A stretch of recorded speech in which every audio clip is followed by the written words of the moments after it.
কংগ্ৰেছ, অসম জাতীয় পৰিষদ, ৰাইজৰ দল শেহতীয়াকৈ একগোট হৈছে। এই মিত্ৰজোঁটটো বোকাখাতত আপোনাৰ বাবে বা অসমত কিবা ফেক্টৰ হ'ব পাৰে নেকি? সংখ্যালঘু জনতা অগপৰ প্ৰতি আকৃষ্ট হৈ আহিছে। এই যিটো পৰিৱেশ, এই প্ৰেক্ষাপটক লৈ আপুনি কি ক'ব? আপোনাৰ অবজাৰভেশ্যনটো এইবিলাকে ইয়াত কোনো প্ৰভাৱ নেপেলায়। পজিটিভ যোগাত্মক কিবা ফলাফল লাভ কৰিব ইয়াৰ পৰা মই একেবাৰে নাভাবোঁ। নমস্কাৰ, টাইমেটৰ বিশেষ অনুষ্ঠান নেতাৰ সৈতে 24 ঘণ্টালৈ মই জ্যোতিদীপ বৈশ্যই আপোনালোকক স্বাগতম জনাইছোঁ। এই অনুষ্ঠানত আমাক সহযোগ কৰিছে ষ্টাৰ চিমেণ্ট আৰু প্লাইষ্টৰিয়ে।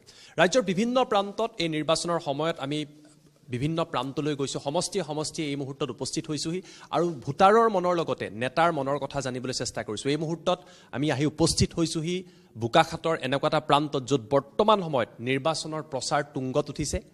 আৰু আজি আমাৰ লগত উপস্থিত আছে অসম গণ পৰিষদৰ সভাপতি তথা মন্ত্ৰী অতুল বৰা ডাঙৰীয়া। আপোনাক প্ৰথমতে শুভেচ্ছা জনাইছোঁ নিৰ্বাচনৰ বাবে আৰু আমাৰ অনুষ্ঠানলৈ স্বাগতম জনাইছোঁ। ধন্যবাদ। আজি যথেষ্ট কষ্টৰে প্ৰচাৰ কৰি আছে, আপোনালোকৰ তালিকাও প্ৰকাশ হ'ল, গুৱাহাটীৰ পৰা আহিছে। কেনেকুৱা দেখিছে অসম গণ পৰিষদৰ এইবাৰ বা মিত্ৰজোঁটৰ এইবাৰ পৰিৱেশটো আপুনি কেনেকুৱা দেখিছে? চাওক, NDAৰ সপক্ষে দ্ৰুতগতিত এইবাৰ ঢৌ আছে, কাৰণ মুখ্যমন্ত্ৰী ডক্টৰ হিমন্ত বিশ্ব শৰ্মা ডাঙৰীয়াৰ দূৰদৰ্শী নেতৃত্বত ৰাজ্যখনত বহুত উন্নয়নৰ কাম হৈছে আৰু সমান্তৰালভাৱে মোৰ সমষ্টিটো বহুত কাম হৈছে। যিখিনি কামৰ কথা কংগ্ৰেছ চৰকাৰ থাকোঁতে কল্পনাও কৰিব পৰা নাছিল ৰাইজে উন্নয়ন বিচাৰে আৰু ৰাইজৰ লগত মই সদায় আছোঁ। 2016 চনত বোকাখাতবাসী ৰাইজে মোক অসম বিধানসভালৈ নিৰ্বাচিত কৰিছিল। ৰাইজৰ মৰম আৰু আশীৰ্বাদৰ বাবে 2021 চনতো নিৰ্বাচিত কৰিছিল আৰু ময়ো ৰাইজৰ সৈতে মিলি সমষ্টিটোৰ যিবিলাক মূল সমস্যা আছে এইবিলাক চিহ্নিত কৰিছোঁ আৰু মুখ্যমন্ত্ৰী সদিচ্ছাত ইয়াত বহু জ্বলন্ত সমস্যাৰ সমাধান হৈছে। আৰু আপোনালোকে জানে আটাইতকৈ ডাঙৰ কথা যে কংগ্ৰেছ চৰকাৰ যেতিয়া আছিল, কাজিৰঙাত দৈনন্দিন গড় হত্যা হৈছিল। কাজিৰঙা আমাৰ গৌৰৱ, অসমৰ গৌৰৱ, আৰু এতিয়াতো টুৰিষ্ট বহুত বাঢ়িছেই প্ৰধানমন্ত্ৰী অহাৰ পিছত, কিন্তু তেতিয়া তেনেকুৱা পৰিৱেশ নাছিল।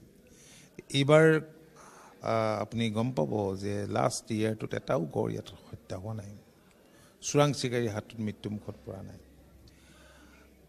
আৰু ইয়াত ৰাস্তা পদূলিৰ অৱস্থা অতি শোচনীয় আছিল। মই বিধায়ক হোৱাৰ আগতে, আজি আপুনি হয়তো গৈছে, ঘূৰি আছে যিহেতু এই সমষ্টিটোত, গুলুং টেমেৰা, দুখুটি, দিছৈ, উত্তৰ মহুৰা, এই অঞ্চলবিলাকত, মৰিধনচি এই অঞ্চলবিলাকত মানুহ অহা যোৱা কৰিব পৰা অৱস্থাত নাছিল। ৰাস্তা পদূলি নাছিল, দলং নাছিল, বহু ঠাইত ছাত্ৰ ছাত্ৰী, কৃষক ৰাইজৰ, সৰ্বসাধাৰণ ৰাইজৰ বহুত অসুবিধা হৈছিল। কিন্তু এতিয়াতো তেনেকুৱা নাই। এতিয়াতো একেবাৰে ভিতৰৰ এলেকালৈকে সুন্দৰভাৱে খুব ভাল ধৰণে গাড়ী চলাচল কৰিব পাৰে, গাড়ী চলাচল হৈ আছে। ৰাস্তা পদূলি, চিকিৎসালয় হৈছে, ষ্টেডিয়াম হৈছে, এখন আন্তঃৰাষ্ট্ৰীয় মানদণ্ডৰ অৰ্কিড পাৰ্ক হৈছে, কলেজ হৈছে, মডেল কলেজ, স্কুলবিলাক হৈছে, অডিটৰিয়াম হৈছে, বহুত কাম, পেট হস্পিটেল হৈছে, অংগনবাদী চেণ্টাৰবোৰ হৈছে, জগন্নাথ কমিউনিটি হল হৈছে, নতুন বহুত ইনফ্ৰাষ্ট্ৰাকচাৰ আপুনি এই সমষ্টিটোত দেখা পাব। গতিকে আমাৰ লক্ষ্য আছিল এখন বিকশিত বোকাখাত। আৰু যেতিয়া মই ইফালে যাওঁ কেৱল সমস্যাই দেখোঁ। কিন্তু এতিয়া অগ্ৰাধিকাৰ ভিত্তিত আমি সমস্যাবোৰ সমাধান কৰি থকাৰ কাৰণে চকুৰ আগতে দেখা সেই সমস্যাবোৰ নোহোৱা হৈছে। গতিকে আৰু আমি কেনেকৈ সমষ্টিটোক আগবঢ়াই লৈ যাব পাৰোঁ। বিকশিত বোকাখাত আমাৰ স্বপ্ন, সমস্যামুক্ত বোকাখাত আমাৰ স্বপ্ন। সমস্যাটো থাকিবই, মানুহৰ সমস্যা আছে, ব্যক্তিগত অন্যান্য সমস্যা আছে। আৰু ইয়াত আমি আমাৰ নিবনুৱা যুৱক যুৱতীসকলক কেনেদৰে আত্মসংস্থাপনৰ বাট দেখুৱাব পাৰোঁ, আত্মনিৰ্ভৰশীল কৰি তুলিব পাৰোঁ, সেইটো মোৰ এটা মনত চিন্তা আছিল।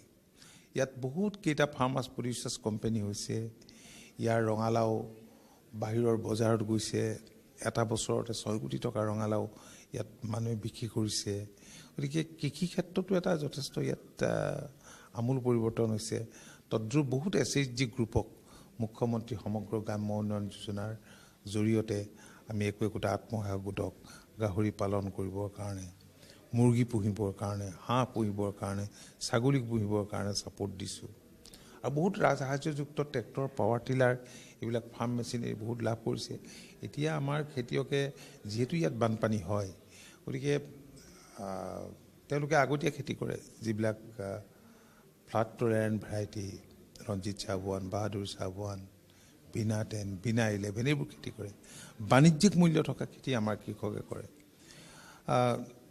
এতিয়া CM টিপুলেৰ জৰিয়তে বহুত ল'ৰা ছোৱালী সংস্থাপিত হ'ব গতিকে মুখ্যমন্ত্ৰীৰ যি সপোন যে আমাৰ ৰাজ্যখন দেশৰ অগ্ৰণী 5খন ৰাজ্যৰ তালিকাত অন্তৰ্ভুক্ত কৰিব লাগে তো সমান্তৰালভাৱে যাতে আমি আগবাঢ়িব পাৰোঁ আৰু এটা হিষ্টৰিকেল মিউজিয়ামৰ কথা ইয়াত বাজেটতো যোৱাবাৰ ৰাজ্য হৈছে মাটি তাতি আমি চব ঠিক কৰি দিলোঁ নেক্সট খুব সোনকালে আমি সেই কাম আৰম্ভ কৰিব পাৰিম আৰু আটাইতকৈ ডাঙৰ কথা হৈছে যে নুমলীগড়ৰ পৰা গহপুৰলৈকে টানেল হ'ব য'ত ৰেলৱে ট্ৰেকো থাকিব এটা ৰেল লাইন হ'ব য'ত সেই সুবিধাটো ইয়াৰ ৰাইজে ইয়াত নাপায় এইবিলাকতো কমিউনিকেশ্যন এটা হৈছে কমিউনিকেশ্যনটো হৈছে এটা একোটা অঞ্চলৰ উন্নয়নৰ মাপকাঠি আৰু পৰ্যটকৰ সংখ্যা ইমান বৃদ্ধি পাইছে এতিয়া আকৌ অৰ্কিড পাৰ্কখন এটা নতুন সংযোজন হ'ল বাৰ্ড চেঞ্চুৰী এটা নতুন সংযোজন হ'ল ইয়াত দেশৰ প্ৰধানমন্ত্ৰী আহি থাকি যোৱাৰ পাছত দেশৰ মহামান্য ৰাষ্ট্ৰপতি থাকি যোৱাৰ পাছত ভূটানৰ ৰজা অহাৰ পাছত এতিয়া দেশ বিদেশৰ বহুত পৰ্যটক ইয়ালৈ আহিছে গতিকে আৰু আমাৰ কাষতে দাঁতিকাষৰীয়া যি কাৰ্বি আংলং জিলা আছে অলপ নদী দূৰতে ইয়াত এটা ৱাটাৰফলছ আছে যিটো একদম এক্সেপশ্যনেল বুলি ক'ব পাৰি একেবাৰে তললৈকে যাব পাৰি গতিকে এইবিলাকক লৈ আমি এটা নতুন পৰিকল্পনা কৰিব পাৰোঁ দেও পাহাৰখন মুখ্যমন্ত্ৰী ডাঙৰীয়াও আহি গৈছে হিলছ অফ গড বুলি যাক কোৱা যায় এইবিলাক এই গোটেইখিনি ঠিক ঠাক হৈ গ'লে মই ভাবোঁ যে বোকাখাত আকৰ্ষণৰ কেন্দ্ৰবিন্দু হ'ব কাজিৰঙাৰ কেৱল বন্যপ্ৰাণী চাবলৈ নাহিব এইবিলাক চাবলৈও আহিব আৰু মুখ্যমন্ত্ৰী ডাঙৰীয়াই নিজেই কৈছে যে এইটো এটা নাভি কেন্দ্ৰ হ'ব কাৰণ এইটো একদম ৰাজ্যখনৰ এটা মধ্যম স্থল গতিকে এটা 4 লেনটো হ'ব এলিভেটেড কৰিডৰ হ'ব যিটো প্ৰধানমন্ত্ৰী ডাঙৰীয়াই ইয়াৰ শিলান্যাস কৰি গ'ল আজি কিছুদিনৰ আগতে গতিকে এই ধৰণে বোকাখাতখনক আগুৱাই লৈ যাবলৈ আমি চেষ্টা কৰিছোঁ ৰাইজে এইখিনি কথা বুজিছে আৰু মই ভাবোঁ যে পূৰ্বৰ নিৰ্বাচনবিলাকতকৈ এইবাৰ আমি নিৰ্বাচনত ৰাইজৰ অধিক সঁহাৰি লাভ কৰিম আৰু আজি মই যথেষ্ট পলমকৈ আহিছোঁ গধূলিয়ে হ'ল গুৱাহাটীৰ পৰা আহোঁতে কাৰণ এইকেইদিন কৰ্মব্যস্ততাৰ বাবে আমাৰ প্ৰাৰ্থী তালিকা ঘোষণা কৰিবলৈ আছিলে বুজাবুজিৰ কথাটো আছিলে গতিকে এই গোটেই কথাখিনিৰ কাৰণে অলপ আহি পাওঁতে পলম হৈছে কিন্তু মই ভবা নাই যে আমাৰ ভাৰতীয় জনতা পাৰ্টি অসম গণ পৰিষদ বা আমাৰ সন্মিলিত গণশক্তি কৰ্মকৰ্তা সকলে ৰখি আছে কথা পাতি ইটো ফোনত আহি থাকোঁতে পাই গ'লো তেওঁলোকৰ যি মৰম আদৰ সাদৰ তেওঁলোকৰ যি উৎসাহে আমাক উৎসাহিত কৰিছে আৰু এইকেইটা দিনত আমি সকলোৱে একেলগে মিলি কাম কৰিব লাগিব ভালকৈ মই বাহিৰতো যাব লাগিব আৰু তাতে দিনো এবাৰ আমাৰ হাতত সময় যথেষ্ট কম মই 23 তাৰিখে নমিনেশ্যন দিম সেই দিনটোলৈকে সকলোৱে একেবাৰে বাট চাই আছে আপুনি কৈছে যে আজি নিশা এতিয়া 12 বাজিছে এতিয়া তাৰ পাছতো অসম গণ পৰিষদ ভাৰতীয় জনতা পাৰ্টীৰ মিত্ৰজোঁটৰ সকলো আপোনাৰ যিসকল গুণমুগ্ধ বুলিয়ে কওক বা যিসকল আপোনালোকৰ ভোটাৰ ৰাইজ আপোনাৰ লগত আছে মোৰ প্ৰশ্নটো হৈছে আপুনি কৈছে উন্নয়নৰ বিকাশৰ বাবে বিকশিত এখন বোকাখাতৰ বাবে সপোন দেখিছে বিকশিত এখন অসমৰ বাবে সপোন দেখিছে কিন্তু ৰাজনীতিত সমীকৰণৰ অংক থাকে আৰু এতিয়া কংগ্ৰেছ অসম জাতীয় পৰিষদ ৰাইজৰ দল শেহতীয়াকৈ একগোট হৈছে যিদৰে আপোনালোকে অসম গণ পৰিষদ আৰু বিজেপি একত্ৰিত হৈছে এই মিত্ৰজোঁটটো বোকাখাতত আপোনাৰ বাবে বা অসমত কিবা ফেক্টৰ হ'ব পাৰে নেকি একেবাৰে নহয় তাৰ নেতৃত্ব লৈছে কংগ্ৰেছ দেশৰ স্বাধীনতা অনা দল স্বাধীনতাৰ পিছত কংগ্ৰেছক দীঘলীয়া দিন দেশৰ অন্য ঠাইৰ লগতে আমাৰ ৰাজ্যখনো শাসন কৰাৰ সুবিধা দিছিল কংগ্ৰেছে যদি আমাৰ চৰকাৰখনে যিমানখিনি কাম কৰিছে এই 5 বছৰীয়া কাৰ্যকালত, এই ইমান দীঘলীয়া কাৰ্যকালতো যদি ইমানখিনি কৰিলেহেঁতেন বা কৰাৰ পৰিকল্পনা থাকিলেহেঁতেন, তেতিয়াহ'লে আজি ৰাজ্যখনৰ জনসাধাৰণে বা মোৰ বোকাখাত সমষ্টিৰ ৰাইজেও যিবোৰ সমস্যাত জ্বলা-কলা খাইছিল সেই সমস্যাবোৰ জ্বলা-কলা নাখালেহেঁতেন। গতিকে ৰাইজে এই কথাবিলাক ভালকৈ বুজিছে। আৰু চাওক, আজি যিকেইটা দল ইয়াত জলৰ লগত লগ হোৱাৰ কথা বুলি, ঐক্যবদ্ধ হোৱাৰ কথা বুলি কৈছে, এইবিলাকতো কংগ্ৰেছিষ্ট দল। মই আগৰ পৰাই কৈছোঁ, কেতিয়াবা ঘৰত কাজিয়া লাগিলে যি হয় 2 দিনমান আঁতৰি থাকে, আহে। এইটোৱে হৈছে। আৰু এইবিলাকে ইয়াত কোনো প্ৰভাৱ নেপেলায়, পজিটিভ যোগাত্মক কিবা ইয়াত ফলাফল লাভ কৰিব, ইয়াৰ পৰা মই একেবাৰে নাভাবোঁ। মানুহে বুজিছে, দেখিছে, যোৱা সময়ছোৱাৰ যিখিনি কৰ্মকাণ্ড সেইখিনি কথা পাহৰা নাই। গতিকে ৰাইজে এইবাৰ এন ডি এ পূৰ্ণ সমৰ্থন আগবঢ়াব, আৰু তেনে ইংগিত আমি পাইছোঁ। কাৰণ আজি চাওক, আজি সকলো শ্ৰেণীৰ জনসাধাৰণ, আজি কৃষকে সুবিধা পাইছে, শ্ৰমিকে সুবিধা পাইছে, মহিলাই সুবিধা পাইছে, ছাত্ৰ ছাত্ৰীয়ে সুবিধা পাইছে, দিব্যাংগই সুবিধা লাভ কৰিছে, সকলো শ্ৰেণীৰ জনসাধাৰণ উপকৃত হৈছে। গতিকে তেনেস্থলত মই নাভাবোঁ যে ইয়াত তেওঁলোকৰ কিবা প্ৰভাৱ থাকিব। মোৰ প্ৰশ্নটো হ'ল, বোকাখাত সমষ্টিৰ বিষয়ে আমি পাতিলোঁ। আপুনি যিহেতু অসম গণ পৰিষদৰ সভাপতি আৰু শেহতীয়াকৈ মিত্ৰতা কৰিলে ভাৰতীয় জনতা পাৰ্টিৰ লগত, মিত্ৰতাৰ ধৰ্ম ৰক্ষা কৰিবলৈ কিছু এৰিবলগীয়া হয়, কিছু ধৰিবলগীয়া হয়, এই সমীকৰণটো থাকে। অগপৰো 3গৰাকীকৈ বিধায়কে এবাৰ টিকট পোৱা নাই, ক'ৰবাত অসন্তুষ্টি থাকে। এই কথাবিলাক কিদৰে আপোনালোকে সকলো কথাখিনি মিলাই পেলাই অসম গণ পৰিষদ বা এন ডি এৰ মিত্ৰজোঁটক আগুৱাই নিয়াৰ বাবে চেষ্টা কৰিছে, বা কিমান সফল হৈছে বুলি ভাবে? চাওক, কেইগৰাকীমান সতীৰ্থ, মানে যোৱাবাৰ থকা বিধায়কে প্ৰতিদ্বন্দ্বিতা কৰে, এবাৰ সুবিধা নাপালে। কাৰণ আসন কেইখন আমি নাপালোঁ। আৰু এনেকুৱা যেতিয়া বুজা পৰা হয়, তেতিয়া কেতিয়াবা কোনোবা এৰিবলগীয়া হয়। আৰু সমষ্টিবিলাকৰ এইবাৰ ডিলিমিটেশ্যনৰ পিছত সমষ্টিবিলাকৰ আকাৰটো সলনি হ'ল। আকাৰ সলনি হোৱাৰ লগে লগে ইয়াত বিভিন্ন জাতি, জনগোষ্ঠী, ধৰ্মাৱলম্বী লোক আছে। গতিকে কেতিয়াবা ইয়াত দেখা যায় যে ইলেকশ্যনবিলাকত সেইবিলাকেও ক্ৰিয়া কৰে, মানে ভোটিং বিহেভিয়াৰো সেইমতে বেলেগ বেলেগ হয়। আৰু সেইকাৰণে অঞ্চল বিশেষে ভোটাৰৰ ভোটিং বিহেভিয়াৰ অলপ সুকীয়া হয়। গোটেই দকুদিশ চাই পেলাই আমি লাভ নকৰিলোঁ। তাৰ কাৰণে অলপ বেয়া লাগিছে সতীৰ্থকেইগৰাকীলৈ। তেওঁলোক আচলতে আমি দল কিয় কৰিছোঁ? দলটোৰ আমি একোজন সেৱক, আৰু দলটোৰ জৰিয়তে আমি ৰাইজৰ সেৱা কৰিব খোজোঁ। গতিকে দলৰ প্ৰতি দায়বদ্ধ, আটাইকেইগৰাকী দলৰ প্ৰতি যথেষ্ট দায়বদ্ধ। মনত ক্ষোভ থাকিলে, আৱেগ থাকিলে, ৰাইজৰ পিছত কেতিয়াবা কণ্টেক্ট থমকি ৰ'বলগীয়া হয়তো হ'ব পাৰে। কিন্তু তেওঁলোকক আমি আশ্বস্ত কৰিবলৈ চেষ্টা কৰিছোঁ, কথা বতৰা পাতিছোঁ। মই ভাবোঁ তেখেতসকলে নিশ্চয় বুজিব। আৰু এনেকৈ ভাৰতীয় জনতা পাৰ্টিটো হৈছে বহুত যোৱাবাৰ বিধায়কে এইবাৰ প্ৰাৰ্থিত্ব লাভ কৰা নাই। কাৰণ উইনিং পচিবিলিটিটো কেতিয়াবা পৰিৱৰ্তিত ৰাজনৈতিক পৰিস্থিতি বা যিকোনো ৰাজনৈতিক পৰিস্থিতি তেনেকুৱা হোৱাৰ বাবে হয়তো কেতিয়াবা কোনোবাই পায়, কেতিয়াবা নাপায়। এইবিলাক থাকিবই।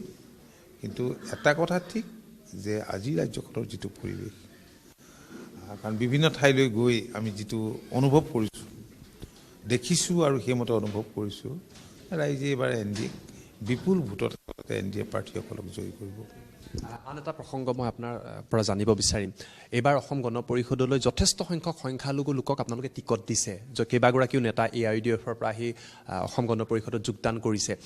এই যিটো প্ৰেক্ষাপট যে সংখ্যালঘু জনতা অগপৰ প্ৰতি আকৃষ্ট হৈ আহিছে, এই যিটো পৰিৱেশ, এই প্ৰেক্ষাপটক লৈ আপুনি কি ক'ব, আপোনাৰ অবজাৰভেশ্যনটো? চাওক, আমাৰ ধাৰণাটো অলপ বেলেগ ধৰণৰ। আমি সংখ্যাগুৰু বা সংখ্যালঘু এই দৃষ্টিৰে আমি কেতিয়াও চোৱা নাই। অসম গণ পৰিষদ এটা আঞ্চলিক ৰাজনৈতিক দল আৰু এটা ধৰ্মনিৰপেক্ষ দল, এটা সাৰ্বজনীন দল। ইয়াত সকলো ধৰ্মৰ, সকলো জাত পাতৰ লোক ইয়াত সুৰক্ষিত। আৰু সেই কথাটো কেতিয়াবা হয়তো আমি জনসাধাৰণক বুজাই দিব পৰা নাই। সেইকাৰণে জনসাধাৰণে সকলো শ্ৰেণীৰ জনসাধাৰণে কেতিয়াবা আস্থাত নলয়। আমাৰ কথা হ'ল যে ভাৰতীয় সংবিধানে যাক ভাৰতীয় বুলি কৈছে সেইসকল অসমত অসমীয়া, যি অসমৰ হাৱা পানী খাই ডাঙৰ হৈছে। গতিকে আজি কেতিয়াবা মই দেখিছোঁ এইকেইদিন যে বেলেগ বেলেগ ধৰণে আমাক দাগ লগাবলৈ চেষ্টা কৰিছে, কিন্তু এইটো নহয়। আমাৰ দৃষ্টিত যি ভাৰতীয় নাগৰিক তেওঁ ভাৰতীয়, হিন্দুৱেই হওক বা মুছলমানেই হওক। আমাৰ আন্দোলনটোতো মুছলমান বিৰোধী নাছিল, হিন্দু বিৰোধী নাছিল। আমি কি ধৰণৰ চুক্তি কৰিছিলোঁ? অসম আন্দোলনকাৰী চুক্তি কৰিছিল যে যিবিলাক 1971 আগৰ তেওঁলোক চুবুৰীয়া ৰাষ্ট্ৰ বাংলাদেশৰ পৰা আহিছে, তেওঁলোক হিন্দুৱেই হওক বা মুছলমানেই হওক তেওঁলোক থাকিব, আৰু যিসকল পিছত আহিছে তেওঁলোক যাব। সেই দৃষ্টিভংগীৰে কাম কৰি আহিছোঁ। আৰু আপোনালোকে জানেই যে 96 চনত চৰকাৰ গঠনত যথেষ্ট গুৰুত্বপূৰ্ণ ভূমিকাও গ্ৰহণ কৰিছিল ইছলাম ধৰ্মাৱলম্বী লোকসকলে। বহু ব্যক্তি জিকিও আহিছিল, অসম মন্ত্ৰীসভাত মন্ত্ৰীও আছিল, সঁচাকৈতো আছিল। ইয়াত একো নতুনত্ব নাই। আজি কোনোবাই আমাৰ দলটোৰ আদৰ্শৰ প্ৰতি আকৃষ্ট হৈ, কোনোবা দলৰ প্ৰতি মোহভংগ হৈ যদি আহি অসম গণ পৰিষদত যোগদান কৰে, আৰু আমি যদি দেখোঁ যে উইনিং পচিবিলিটি আছে সেই আসনখনত, তেতিয়াহ'লে ডেফিনেটলি আমি তেনেধৰণে চিন্তা কৰাত কোনো ভুল ধাৰণা লোৱাৰ বা আপত্তি থকাৰ কথাত অৰ্থ থাকিব নোৱাৰে। আপুনি স্পষ্টকৈ কেইবাটাও কথা ক'লে, সেইবাবেই মই কথাটো সুধিলোঁ, কিয়নো যথেষ্ট সমালোচনা কৰিছিলে একাংশই যে আদৰ্শৰ বিল নথকাৰ পাছতো একাংশ লোকক আপোনালোকে আদৰি লৈছে। আপুনি ভাৰতীয় ৰাজনীতিটো আপুনি যদি ভালকৈ চায় বা অসমৰ ৰাজনীতিলৈ চায়, আজি আমাৰ দলত থকা মানে আমিতো আঞ্চলিকতাবাদী নহয় জানো? আমাৰ দলৰ পৰা আকৌ বেলেগ সৰ্বভাৰতীয় দললৈও গৈছে, হয়নে নহয়? কংগ্ৰেছতো গৈছে, ভাৰতীয় জনতা পাৰ্টিতো গৈছে।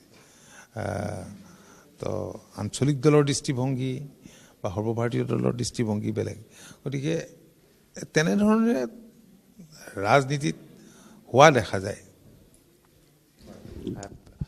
আপুনি যথেষ্ট আজি দিনটো প্ৰচাৰ চলাই আছে, গতিকে আপোনাৰ বেছি সময় নলওঁ। কিন্তু মই এই মুহূৰ্তত আপোনাৰ পৰা জানিব বিচাৰিছোঁ, বোকাখাটৰ যিসকল আপোনাৰ ভোটাৰ আছে, যিসকল জনতা আছে, এই মুহূৰ্তত এগৰাকী বিধায়ক হিচাপে, তেওঁলোকৰ জনপ্ৰতিনিধি হিচাপে আপুনি কি আহ্বান জনাব যে পুনৰবাৰ কিয় মিত্ৰজোঁটক বা অসম গণ পৰিষদক বা আপোনাক ভোট দি জয়যুক্ত কৰিব? চাওক, প্ৰথম কথা হ'ল যে ৰাজ্যখনক আমি আগবঢ়াই লৈ যাব লাগে। এই চৰকাৰৰ কাৰ্যকালত আপুনি দেখিছে ডক্টৰ হিমন্ত বিশ্ব শৰ্মা ডাঙৰীয়াৰ নেতৃত্বত চৰকাৰখনৰ এতিয়া GSDP বহুত বৃদ্ধি পাইছে। আৰু ৰিজাৰ্ভ বেংকে কৈছে যে one of the fastest growing state ইণ্ডিয়াৰ। এইটো ডাঙৰ কথা নহয়। গতিকে এই যিটো গতিত ৰাজ্যখন আগবাঢ়িছে আৰু আগবাঢ়িবলৈ আমি দিব লাগিব এই যুগটোত। গতিকে আৰু মানুহে এই কথাখিনি বুজি পাইছে, আৰু আমি বুজাইও দিব লাগিব, চেষ্টাও কৰিছোঁ। আৰু মই ভাবোঁ যে ৰাইজে বুজিছে, ৰাইজে সেইকাৰণেই ভোট দিব। আৰু বোকাখাটখনকো আগবঢ়াই লৈ যাব লাগে। কাৰণ বোকাখাটৰ কি অৱস্থা আছিল, আজি এটা সুকীয়া ছবি জনসাধাৰণে দেখিছে। আৰু মোৰ বোকাখাটৰ ৰাইজৰ ওপৰত অগাধ বিশ্বাস আৰু আস্থা আছে। আৰু মই ভাবোঁ যে তেখেতসকলৰো মোৰ প্ৰতি গৰিষ্ঠ সংখ্যকৰে আস্থা আৰু বিশ্বাস আছে। ধন্যবাদ জনাইছোঁ। আৰু এয়া আছিলে অসম গণ পৰিষদৰ সভাপতি তথা মন্ত্ৰী অতুল বৰা। তেখেতে উল্লেখ কৰিছে যে বিকশিত এখন অসম আৰু বিকশিত বোকাখাট গঢ়াৰ বাবে ধাৰাবাহিকভাৱে NDAৰ যি কাম কৰি আছে, অসম গণ পৰিষদ ভাৰতীয় জনতা পাৰ্টীৰ মিত্ৰজোঁটে যি কাম কৰি আছে, তাৰ বাবে জনতা ওলাই আহিব আৰু জনতাই তেওঁলোকক মেণ্ডেট দিব। জনতাই কি মেণ্ডেট দিয়ে তাৰ বাবে আমি অপেক্ষা কৰিব লাগিব। কিন্তু এইদৰে এই অনুষ্ঠানৰ জৰিয়তে, নেতাৰ সৈতে 24 ঘণ্টা এই অনুষ্ঠানৰ জৰিয়তে আমি অসমৰ বিভিন্ন প্ৰান্তলৈ যাম আৰু তেওঁলোকৰ মতামত জনতাৰ সৈতে কি হয় বা জনতা কি কয় আপোনালোকৰ বাবে লৈ অহাৰ চেষ্টা কৰিম। ধন্যবাদ, শুভৰাত্ৰি।